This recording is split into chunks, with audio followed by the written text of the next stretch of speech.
Hey everybody, Mark Callie and Mr. Saltwater Tank coming to you 4 minutes early for the Midday Monday question and answer session. Everybody likes to see me just roll on the tank for a little bit, so we'll get started in 3 minutes now. Until then, enjoy the view. I'll be back.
For those of you tuning in, got 2 minutes early so that way you all can admire the tank because people like it.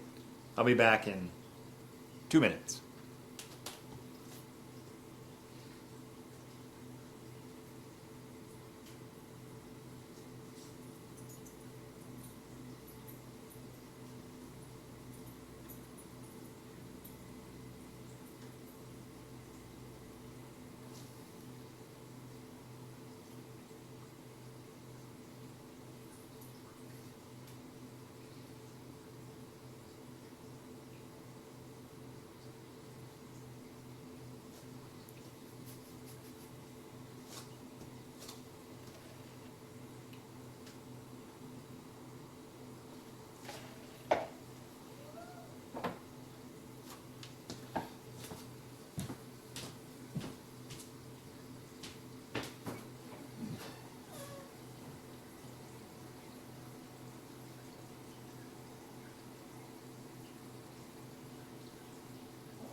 I can never resist doing this. It's too much fun, especially on camera.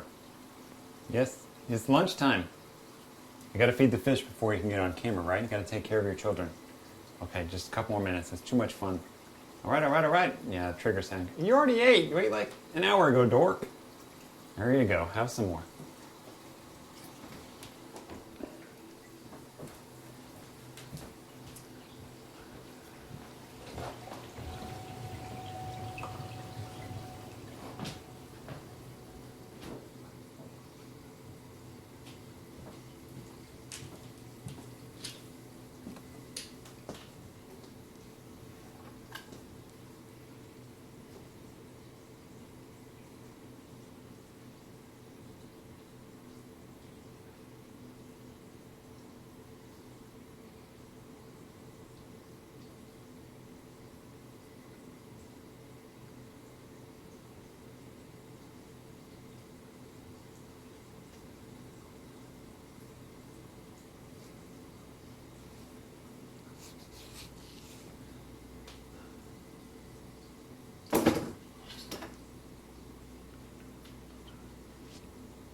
All right, hey everybody, Mark Haley, Mr. Saltwater Tank, coming to you Monday for the Midday Monday question and answer session.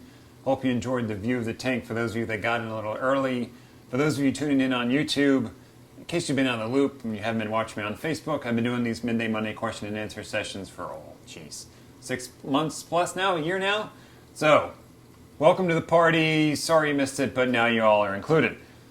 The way this works is I'm going to talk to you a little bit about a subject, one that's I enjoy talking about, big misnomer in the hobby, which is reef safe and non-reef safe fish, because I think there should be a third category, which is fish on the fringe. If you looked at these online, some of these online retailers list these fish as reef safe with caution, which means absolutely nothing.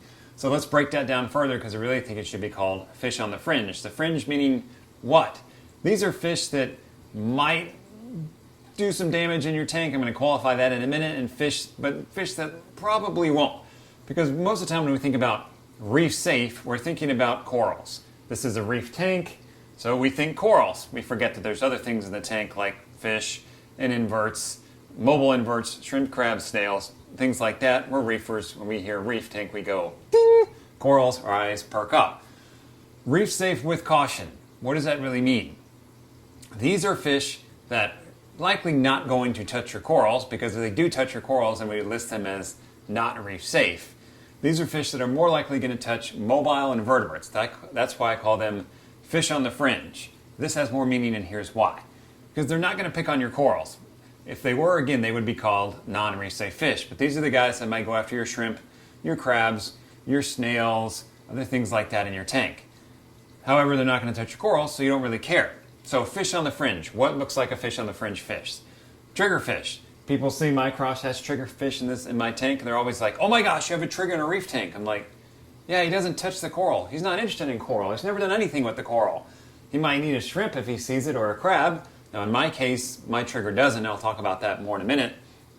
But he doesn't care about coral. So it's not that he's not reef safe. That has nothing to do with it. He's a fish on the fringe because he might eat some of those invertebrates in the tank. Now, not every fish, and when it comes to fish on the fringe, are considered equal. For example, triggers, blue throat triggerfish. This is a fish on the fringe type fish, but it's not way over there on the fringe. It's more in the middle, if borderline, not at all. Because every blue throat trigger that I've ever had, and every cross hatch trigger as well, mine's right here behind my head, he's cruising around here, never touched any kind of mobile invertebrate in my tank. Now, they certainly never touched any coral, so they are reef safe. What about inverts? Snails, shrimps, crabs, these guys, for me, never touched any of them. There's shrimp in this tank, and they look at them like, whatever, I don't care. They're not interested. Now, we have to keep this in context, because we are dealing with fish who are animals. Therefore, every animal is different. Every fish is different. Case in point, I had a follower once who heard me talk, and they saw me put my blue throats in one of my older tanks, and they said, "I love triggerfish. Let's go get some of those blue throats because Mr. Saltwater Tank is having a good time with them." She went and got some blue throats, and it immediately ate every cleaner shrimp that was in her tank. It's like most expensive lunch she's ever fed her fish, because every cleaner shrimp, which go for about 20 to 25 bucks here in the United States, those of you that are tuning in overseas, to give you some reference, that triggerfish went around and mowed them all down in a matter of seconds. Again, this is animal behavior. Every fish is different, so just because you see me having success with my triggers in my reef tank, not eating any of my invertebrates, doesn't then necessarily mean that if you get one of those animals, that it won't do the same. So keep that in mind. There's some risk on this. That's why it's called on the fringe. You're pushing the envelope a little bit. You're like, this could work out, and this could not work out. Now, it's likely not going to be a problem with your coral. So for most of you, you're like, well, I don't care. I can do anything else it wants in my tank as long as it doesn't touch my coral. But when it comes to those inverts, that's where the fringe may be. Now, certain fish on the fringe, but then they're more on the, they're not that reef safe in the normal sense. For example, my harlequin tusk is a big sissy. One of the meanest looking fish out there. He's got sets of teeth like this. He will mow down any invertebrate that he sees, somewhat. Again, this is where it's animal specific. I have a harlequin tusk in my tank. I have one in a client's tank. The one in my client's tank, you put any kind of invertebrate in that tank, snails, shrimps, crabs, urchins, doesn't matter. As soon as he sees it goes in, he's going to go after it. He will literally pick up a shell that's got a hermit crab in it and just put the whole thing in his mouth and just haul it around for a while. I know he's not getting the crab out of there, but I think he enjoys just having this crab that he knows he's going to get in his mouth. It's like he's taunting him. He's like, "You're going to die. I will get you in time." My Harlequin test, he doesn't care about crabs. He doesn't care about hermit crabs. I've got a porcelain crab in my sea bay anemone over here. It's just off. I'll show you. It's right in there. He's right in there. A Harlequin tusk doesn't care that that crab is in there. He could care less. So, my guy, my Harlequin tusk, doesn't care. Doesn't cause a problem at all in my tank. I've got snails in this tank. Doesn't bother him at all. I've got a big sea urchin. My pincushion urchin is over here on my overflow wall. Again, my tusk doesn't care. So, as you're thinking about fish on the fringe, some are more in the middle or even reef safe, and then some are more on the other end of it where they're going to likely cause issues in your tank. Well, that might just be eating something in your tank, such as those mobile invertebrates. Any Harlequin tusks that I've ever had has never touched any coral. They could care less about coral, so they are reef safe in that sense, but they might eat inverts. Let's look at another side of the spectrum. The fish that might eat your corals. Angelfish and butterflies. So those are fish that for most of us when we say, oh, I put an angel in my reef tank, or I put a butterfly in my reef tank, people go, oh my gosh, how did it not mow down your coral? Well, not every angel, not every butterfly is created equal. For example, on the angelfish side, again, Genacanthus species, that genus, known to be very reef safe. Again, you might get one that decides to nip on corals, and we'll talk about nipping versus damaging in a minute. But overall, that genus, they're known to be reef safe. I have a pair of angels in my tank. Here's my female swallowtails over here, and then my male is coming around the corner there. Inside of the Genacanthus genus, those guys don't cause a problem. They cruise around all day, not a worry there. Other angelfish, like emperor angelfish, things like that, queen angels, that's more of a risk. I would expect them to eat some kind of coral in your tank. And every fish is specific. For example, some types of angels like zoas, but they don't care about SPS. Others are going to mow down your SPS and don't care about zoas. So when I have a client who comes to me and says, hey, I want to put angelfish in my tank, I'm like, okay, here's a risk. This may go bad. Probably not if we get these types, and if you really want that type of angel, they're known to eat these types of corals. I have a client who wants an emperor angel. He doesn't care about zoas. I pretty much know that if I put an emperor angel in the tank, it's going to mow down the zoas. The client's like, I don't care about zoas. I'd rather have the angel. It's like, okay, well, have at it. We can keep all the other corals, but we can keep zoas with this angel. It may be worth it to you.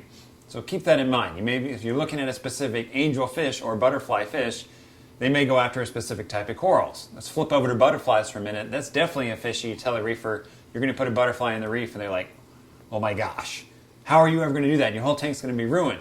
Again, not always true. My pyramid butterflies, there's one right here cruising around. I have 3 of them in this tank. 3 butterfly fish in this tank. These pyramids, also known as zosters, very reef-safe fish. They're known to be the most reef-safe butterfly, if not the only reef-safe butterfly out there. Not going to cause a problem in your tank. Fish on the fringe, again, because maybe you get one that does decide to eat your coral because they're butterflies. At some point they may decide that's what they want to do because that's by their nature. But these guys, I've had dozens of them in clients' tanks, never had a problem. Other types of butterflies, like one of the Holy Grail butterflies, the wrought iron butterflies, I show them to clients like, yeah, there's pretty, I love to have it. I'm like, okay, well, let's just get rid of all your corals because they're going to mow everything down. So as you're thinking about what type of fish you want to put in your tank, if you see that reef safe and caution, I'd rather see it qualified as fish on the fringe and realize there's a spectrum on that. Just because it's a butterfly and you're putting it in your tank doesn't mean that it's going to cause issues. Or if you do put a fish in your tank, maybe it's not going to touch your corals, but it's going to touch your inverts. So keep that in mind as you're thinking about putting these fish on the fringe in your reef. And this is also true with smaller type fish. There's some smaller puffer fish out there, Toby puffers, Valenti puffers. They might eat your inverts, but they're not going to care about your coral. So for you nanotank guys, you smaller tank people, realize not everyone's got a tank like this. It can apply for you those as well. Bottom line to keep in mind with fish on the fringes, do your research, and always keep in mind, we're dealing with animals. What might work for me might not work for you. You got to realize that when you put that fish in your tank, if it decides to mow everything down, have a plan B. Find another good home for it. How are you going to get it out of the tank? I don't recommend you put it in your tank and then walk out the door for a couple days, because if it decides to mow everything down, you're going to come back and go, huh, my tank looks different than when I walked out the door. Probably not in a good thing, and not in a good way. So there you go. So fish on the fringe. When you see reef safe with caution, think about it more with fish on the fringe. Not going to touch your corals, may touch your inverts. Are you willing to roll the dice and do it? For me, I've always had good luck with them. None of mine have ever had an issue in my tank. That's because I sat down and had a good fatherly talk with them. The fathers out there, when you say something, your kids remind you, right? And they respond to you and they respect you. That's how it works with the fish. All right, let's flip over to the question and answer side of things. Let's fire up. If you've got a question, leave it down below in the comments. I will work through these. We take a quick drink break. Get still. Stare at the tank for a minute.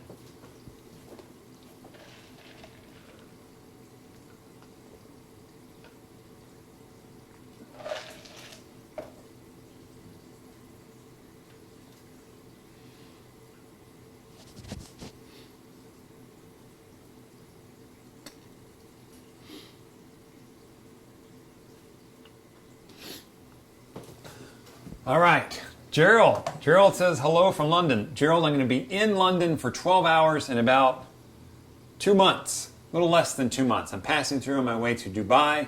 For you Middle East reefers watching the show, Friday, April 20th, I will be in Dubai at BPK giving a talk. But Gerald, in the meantime, I'm passing through London. Would love to have you show me somewhere where there's good fish and chips, because every time I've been to London, the fish and chips are...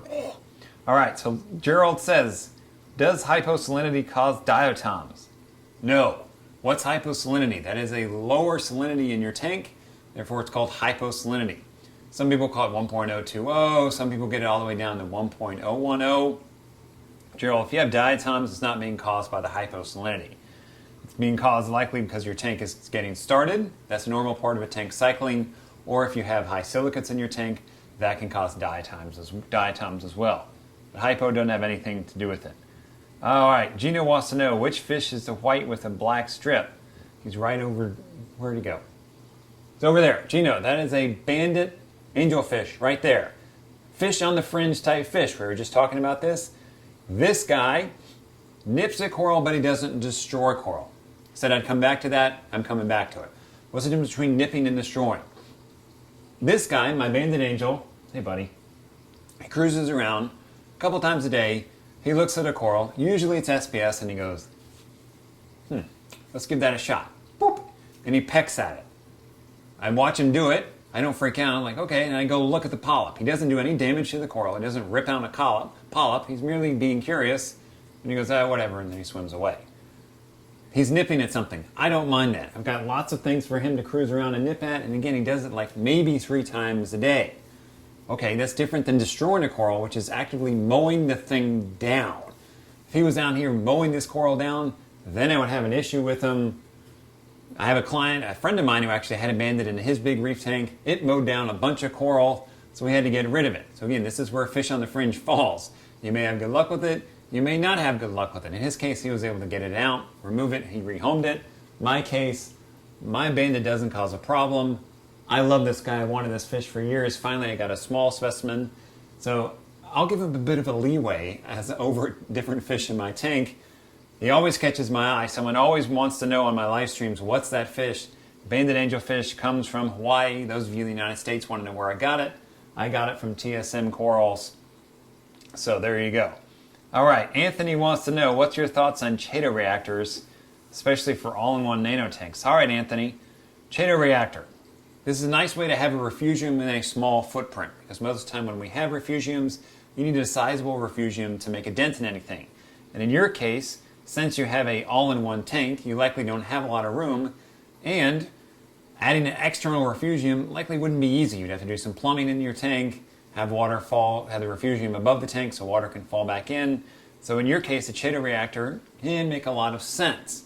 This is a way to pump water into a media reactor and then have it come back out, again, small footprint, to grow Chaeto or other types of algae and have you export nutrients out of your tank. They can work. In my case, when I'm building client tanks, I look for adding more of the standard refugium in there. They want that for various reasons. Part of it maybe because they want to have a frag tank if they ever decide they don't need the refugium. So I don't put them on client tanks, but all-in-ones, they can certainly work for you. The key here is, Anthony, if you do it and it drops you nutrients, that doesn't mean you get to throw in a bunch of fish or get lazy with your upkeep of your tank, because simply dealing with one issue and then having it go away and then starting up another issue is not going to help you. All right. Thanks for the question. Yes, I'm coming to Dubai. Great question. Thanks for the reminder. All right. What other questions do you guys have? You guys are coming in from all over the world. All right, Retro Reef wants to know copper bands, opinions as well. What do they like to eat? All right, what's my opinion on copper bands? Copper band butterflies. Number one, if I'm putting them in a tank, I'm always buying the Australian version of the copper bands. They're collected in a shorter supply chain. They've always done very well in client tanks, so I only buy them from Australia. Number two, why am I putting in the client's tank? Do they like the look? Okay, that's one thing. Are they putting it in there because they want to deal with an aptasia problem?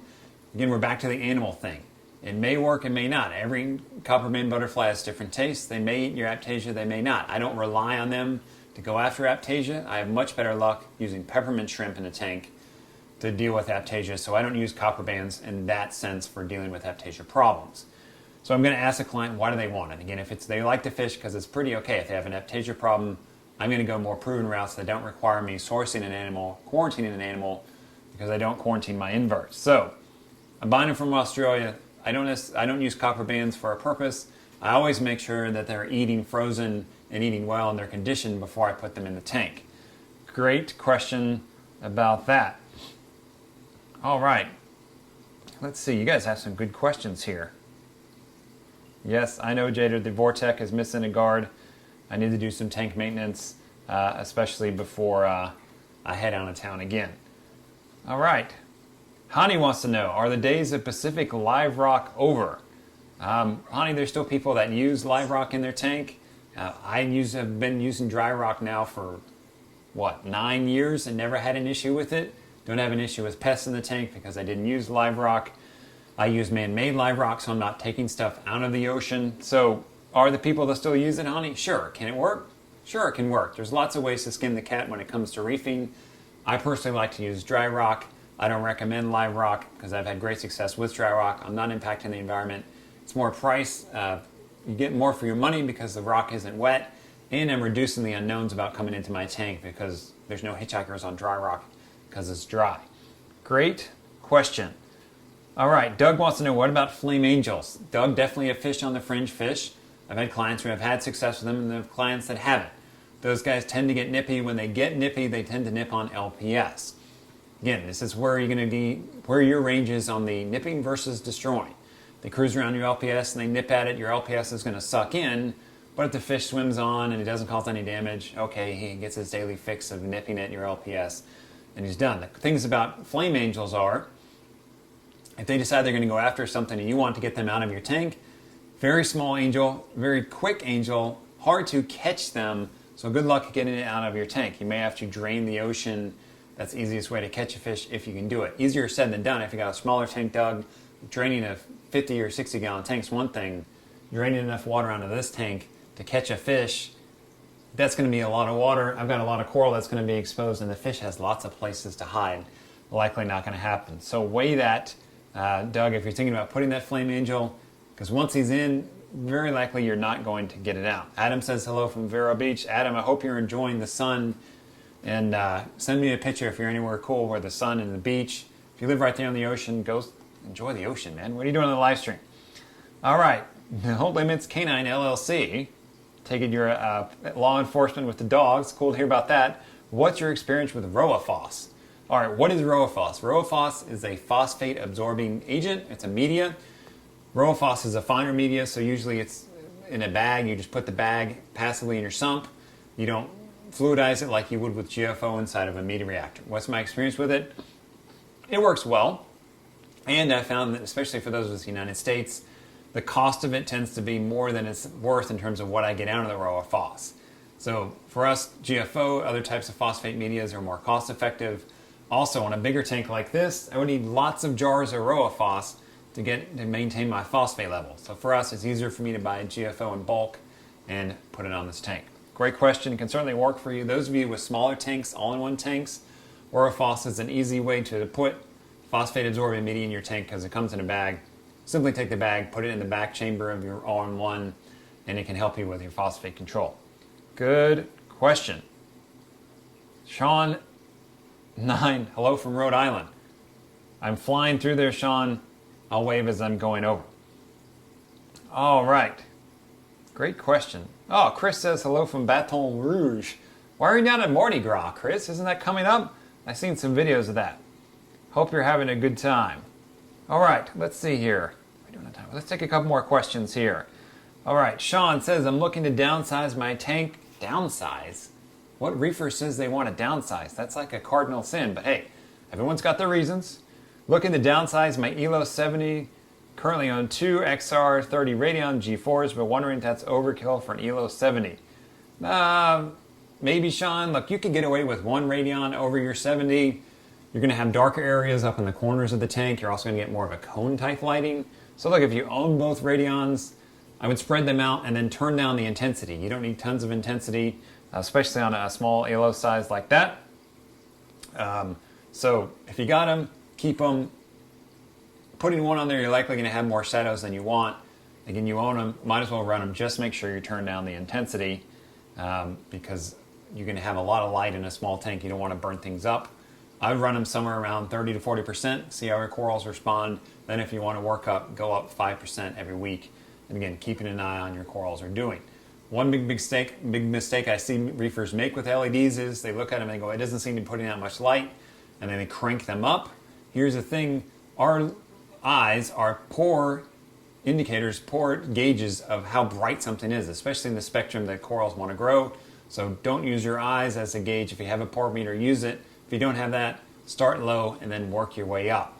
Much easier than starting too high and burning things and then backing down and trying to let things to recover. It takes a long time for things to recover in a reef tank. It doesn't take long for things to go south. Great question. John wants to know, what are the tangs of the yellow and whites? John, those are not tangs. Those are pyramid butterflies, not a tang. All right. Great question. All right. Doug says, recently bought an Aquatop canister and noticed that the temperature went from 76 to 84. Okay, that's, yep, not surprising, Doug. So if it's a brand new canister one, you may have a defective pump. Aquatop tends to be cheaper type gear, so it may just be the pump is running hot and heating up your tank. So it may just be the fact that it's cheaper equipment. Also, you may have gotten a defective pump. You may want to contact the manufacturer if you can. A lot of times if you're buying stuff out of China, well, there's no support because, hey, it's cheap, right? You may have gotten a bad pump. It may just be the fact that it's cheap gear as well. But check the pump first. There may be something stuck in it and may need to be cleaned up. Especially true if you bought a used one. Even if you bought a new one, it may just be a defective impeller. Look for any bumps on the impeller. The pump, again, may just be seized up, causing it to run hot. Barbara says hello from Alberta. Why right Alberta? Love your videos. Hey, Barbara, hope you're staying warm up there. I appreciate the comment. All right, Jordan wants to know, does the trigger have to be the last fish you put in the tank to reduce aggression?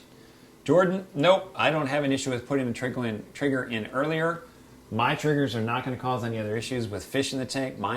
All of my triggers, my blue throats or my crosshatches, never caused any issue with fish. They never chase fish. They've never eaten any fish. If they're going to go after something, I would expect them to go after an invertebrate. I wouldn't expect them to go after a fish. Now, there's some catches to that. Some types of triggers will go after fish. Some of these, like not Regals, the Niger triggers, I've had clients who have had those that eat fish, pink tails, so every trigger is not created equal. If you're looking for a nice fish on the fringe that's on the safer side of things, very not likely not going to bother any fish in your tank. The blue throats or blue jaw triggers, male, female pairs, you can get those. They look really good. Fun fish, not overly expensive, easy to acquire, and do really well in the tank. And do really well for quarantine as well. All right, great question. Let's see here. Let's roll on to one more question here, and I'll let you go with your day. Victor says, my tank is 3 months old and water doesn't look clear no matter how much I water change. What do you think? All right, Victor, 3-month-old tank. First thing that comes to mind is your tank is likely just immature. It's still getting going, so you may be going through a bacteria bloom. I've seen this happen with tanks, and they'll get cloudy for no reason. And the best advice I can give you is you don't necessarily have to keep doing your water changes because that can make it worse. Just let it ride. Maintain your water parameters. Don't add more fish. Don't add a bunch of coral in there. Tanks tend to go through this sometimes, especially younger tanks. I tell clients at some point it'll just likely just disappear for no reason. You'll come in one day and it's half as bad as the day before. The next day it's just gone. So it's likely a bacteria bloom. Just let it roll. Of course, check any nutrients in your tank. If you have a big nitrate problem, then that can be fueling your bacteria bloom as well. What you don't want to do is put in any more nutrients in the tank, which is only going to make it worse. It's likely what's going on. Reef tanks take some time to mature. Hold your horse's victory, you'll probably be fine. With that, thanks everyone for the questions today on the Midday Monday question and answer session. Welcome to those of you who joined me from YouTube. My dogs are now trying to mow down whoever's at the front door. I'll go see who's there. Thanks everyone for being here.